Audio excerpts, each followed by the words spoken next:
வணக்கம். இது பேத்தமிழின் செய்திகள். முதலில் தலைப்புச் செய்திகள். ஜனாதிபதி தலைமையில் யாழ் ஒருங்கிணைப்பு குழு கூட்டம்.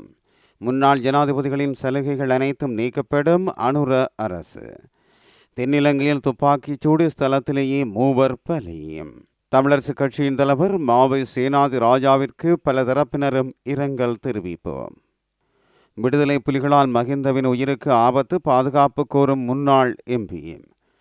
கடும் நெருக்கடியில் கனடா, ட்ரம்பின் அடுத்த அதிரடி அறிவிப்பு. அதிரும் உக்ரைன், இரவிரவாக பாரிய தாக்குதலை நடத்திய ரஷ்யா. இது தமிழின் செய்திகளின் விரிவான செய்திகள். யாழ் மாவட்ட ஒருங்கிணைப்பு குழு கூட்டம் ஜனாதிபதி தலைமையில் ஆரம்பித்துள்ளது.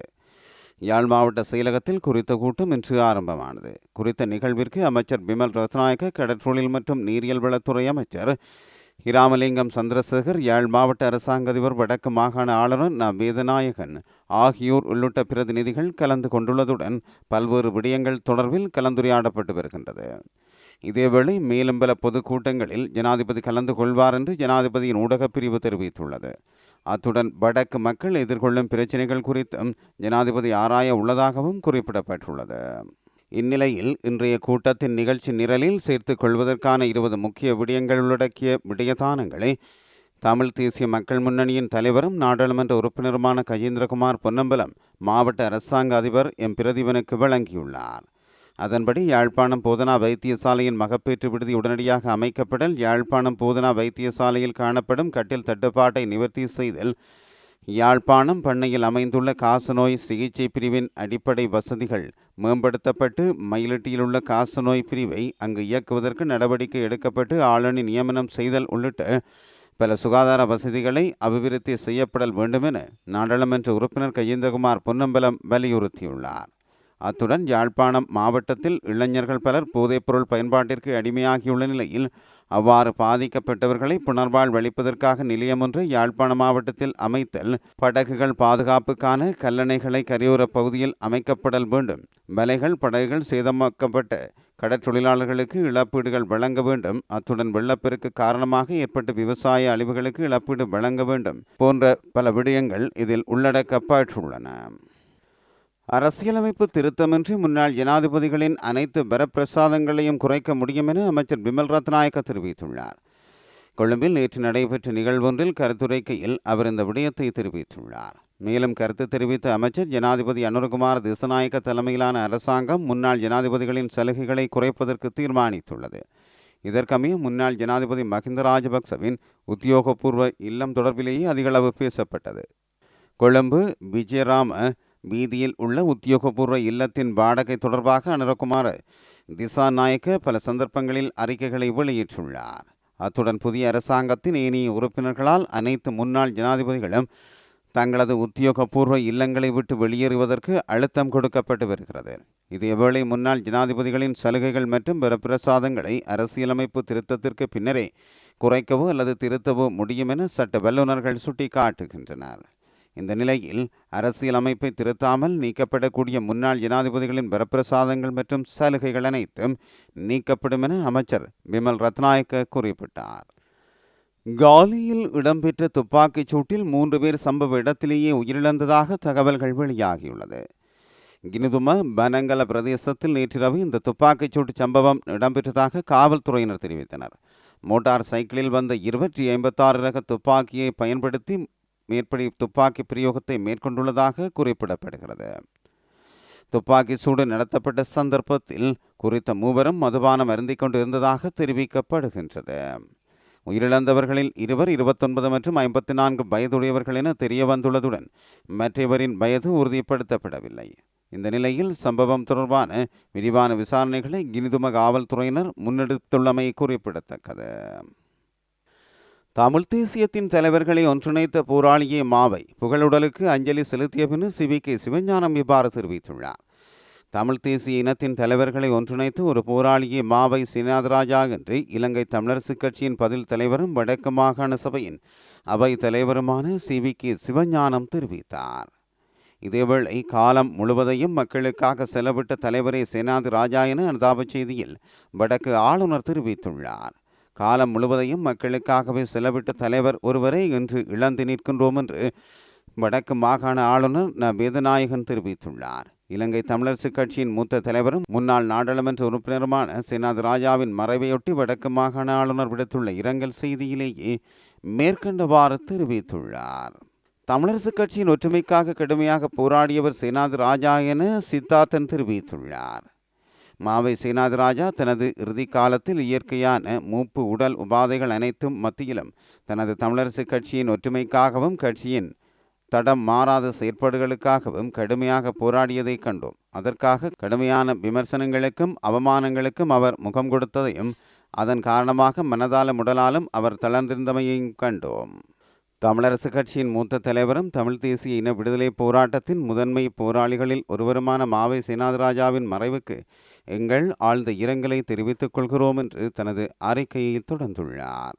இதேவேளை அநீதிக்கு எதிராக துணிந்து குரல் கொடுத்தவரே மாவை என அமைச்சர் சந்திரசேகரன் இரங்கல் தெரிவித்துள்ளார். அறவழி போராட்டம், சிறை வாசம் என தனது 5 தசாப்த கால அரசியல் பயணத்தில் தமிழ் மக்களுக்காக குரல் எழுப்பி வந்த மாவை சேனாதி ராஜாவின் மறைவு தமிழ் மக்களுக்கு பேரிழப்பாகும் என்று கடற்றொழில் மற்றும் நீரியல் வளத்துறை அமைச்சர் ராமலிங்கம் சந்திரசேகர் தெரிவித்துள்ளார். தமிழ் மக்களின் பிரச்சினைகளுக்காக குரல் எழுப்பியவர் மாவை சேனாதி ராஜா என கிஸ்புல்லா எம்பி இரங்கல் செய்தியை வெளியிட்டுள்ளார். தமிழ் பேசும் மக்களின் உரிமைக்காக பாடுபட்ட உன்னத தலைவர் மாவை என ஐக்கிய மக்கள் முன்னணி பிரதி தலைவர் நளீர் இரங்கல் தெரிவித்துள்ளார். அம்பாறை தமிழ் மக்களை நேசித்த மாமனிதர் மாவை முழு தமிழினத்துக்கே பேரிழப்பு என்கின்றார் ஜெயஸ்ரீல். அம்பாறை மாவட்டத்தையும் அம்பாறை தமிழர்களையும் நேசித்த ஒரு பெரும் தலைவர். இலங்கை தமிழரசுக் கட்சியில் இருக்கக்கூடிய அம்பாறை மாவட்டத்தை நன்கு தெரிந்து துணிச்சல் மிக்க பேச்சாளர். எனது அரசியல் பாதையிலேயே என்னை இந்த நிலைக்கு உயரச் செய்ய வைத்த அரசியல் ஆசான் என்றும் மறக்க முடியாத மனிதன். உங்களுடைய இழப்பு வடக்கு கிழக்கு தமிழர்களுக்கு மாத்திரமல்ல, உலகத்தில் வாழ்கின்ற தமிழர்களுக்கு பேரிழப்பாக கருதுகிறேன் என்றும் ஜெயஸ்ரீல் மேலும் தெரிவித்துள்ளார். தமிழீழ விடுதலை புலிகளால் மஹிந்த ராஜபக்சவிற்கு உயிராபத்து இருப்பதால் அவரின் பாதுகாப்பு உறுதிப்படுத்தப்பட வேண்டும் என ஸ்ரீலங்கா பொதுஜன பெரமுனவின் முன்னாள் நாடாளுமன்ற உறுப்பினர் SP திசநாயக்க தெரிவித்துள்ளார். அத்துடன் தமிழீழ விடுதலை புலிகள் அமைப்பு இல்லாது ஒழிக்கப்பட்டாலும் அந்த அமைப்பின் நோக்கம் இன்றும் தேசிய மற்றும் சர்வதேச மட்டத்தில் வியாபித்துள்ளதாகவும் அவர் மேலும் சுட்டிக்காட்டியுள்ளார். கொழும்பில் நடைபெற்ற ஊடகவியலாளர் சந்திப்பின் போது அவர் இந்த விடயத்தினை குறிப்பிட்டார். அவர் மேலும் தெரிவிக்கையில், சந்தையில் நிலவும் அரிசி மற்றும் தேங்காய் தட்டுப்பாட்டுக்கு அரசாங்கம் வெகு விரைவில் தீர்வு காண வேண்டும். நாட்டு மக்கள் முதலில் உண்மையை விளங்கிக் கொள்ள வேண்டும். மொத்த நுகர்வுக்கு தேவையான அளவில் தேசிய மட்டத்தில் தேங்காய் உற்பத்தி செய்யப்படுவதில்லை. பெரும்பாலான தென்னந்தோப்புகள் அழிக்கப்பட்டுள்ளன. தென்னந்தோப்புகள் முறையாக பராமரிக்கப்படுவதில்லை. இவ்வாறான பின்னணியில் எவ்வாறு அதிகளவான தெங்கு விளைச்சலை எதிர்பார்க்க முடியும்? ஆகவே தேங்காய் தட்டுப்பாட்டுக்கு மனித காரணிகளுடன் பௌதீக காரணிகளும் செல்வாக்கு செலுத்துகின்றன. முன்னாள் ஜனாதிபதிகளுக்கு வழங்கப்பட்டுள்ள சலுகைகள் பற்றி தற்போது பேசப்படுகிறது. ஓய்வு பெற்ற ஜனாதிபதிகளுக்கு வழங்கப்பட்டுள்ள அரச உத்தியோகபூர்வ இல்லங்கள் வழங்கப்பட வேண்டும் என்று குறிப்பிடப்பட்டுள்ளது. ஆனால் அந்த வீடுகளை அவர்கள் தமது விருப்பத்திற்கு அமைய பிறப்பித்துக் கொள்ள அனுமதி வழங்கவில்லை.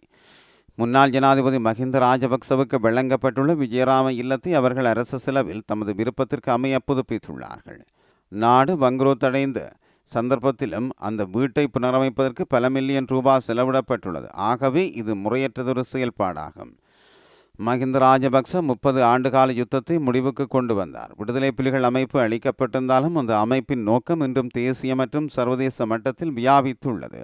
கொழும்பு காலி முகத்திடல் போராட்ட களத்தில் விடுதலை புலிகளின் இலக்கு வெளிப்பட்டது. ஆகவே மஹிந்த ராஜபக்சவின் பாதுகாப்பு உறுதிப்படுத்தப்பட வேண்டும் என தெரிவித்துள்ளார். தொடர்வது பன்னாட்டு செய்திகள்.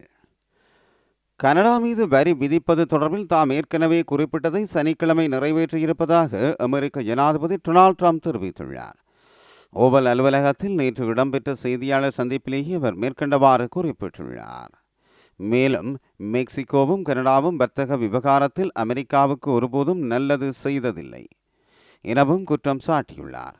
இது தொடர்பில் அவர் மேலும் தெரிவிக்கையில், அமெரிக்காவை அவர்கள் மிகவும் நியாயமற்ற முறையில் நடத்தியுள்ளனர் என்றும் தெரிவித்துள்ளார்.